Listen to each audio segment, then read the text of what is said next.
প্রথমে আলু ভেজে নিলাম, তারপরে পেঁয়াজ ভালো করে ভেজে নিলাম, আদা রসুন পিষা দিলাম, লবণ দিলাম পরিমাণ মতো,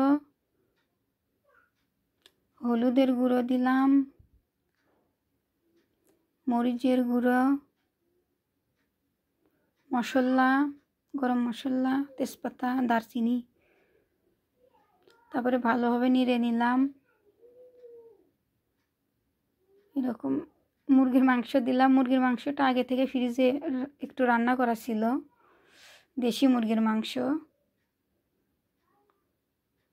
তারপরে ভালোভাবে কষে নিব। এই যে দেখুন, এইভাবে।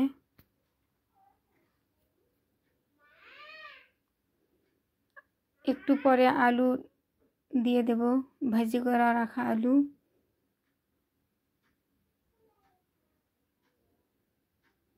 দেখুন কত সুন্দর একটা কালার আসছে চলে, অনেক সুস্বাদু খেতে দেশি মুরগির মাংস।